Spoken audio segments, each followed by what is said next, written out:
Did you ever have somebody ghost you? Like you set a call with them or a meeting and they just didn't show up? Yeah, this sucks. I can't tell you what to do, but I can tell you what not to do. Don't be nice to them for sure, because they'll just do it again. I know this. I was working on $100 million deal. Hopefully, some of it would be left over for me. And I really needed to find a Series 63 license. So I had to partner with another company and we'd offer them a piece of this deal. The call is set and I'm super excited. I go to the call and on it is their vice president of finance, their CFO, and their senior business development guys.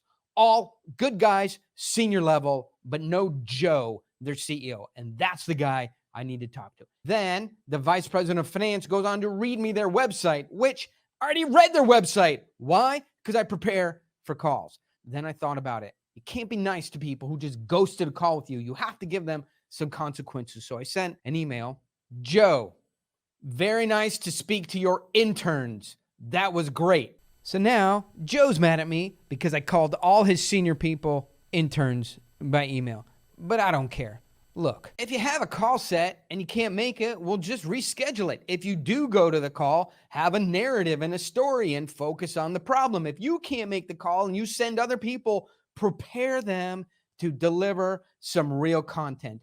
A narrative. What were the last few deals you did? What were the numbers behind it? Where do you focus? How fast are you growing? Where are you located? How many people do you have? What kind of problems do you solve? What are the characteristics of those problems? Some real meat and potatoes that somebody can listen to, understand you, and get excited about what you do. But what is all this called? Does it even have a name? Yeah, it has a name. It's called preparation. Many of us, in fact, most of us can benefit from a pre-call routine.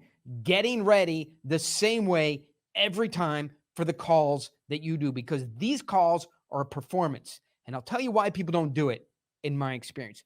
The reason people don't prepare properly for a call, for a performance, is because they have anxiety. They're concerned about performing. So they just wing it. So they go, hey, I didn't prepare. It wasn't a performance. Yeah, I didn't do great, but my expectations were low. That is the only reason there are so many bad calls, like the one I had with Joe's senior people, who I called interns. Setting yourself up for a performance means that you will be judged. You will judge yourself. The audience will judge you. You're there to do something and create an impact. If you don't perform, then you're just winging it. At the end of the day, we don't prepare for calls properly, because then we're investing in it and we're setting ourselves up to perform. We're trying to achieve goals, to measure ourselves, have other people measure and judge us. And that is too much pressure. And we don't like to be under pressure. So you're a deal maker, right? Well, deal making is a performance, and that performance has three major pieces. First is credibility. Who are you? What do you stand for? How do you conduct yourself? That's pretty easy because you're a great person. That should be on display. Credibility. The next thing is the content, the solution, the value, the problems you solve.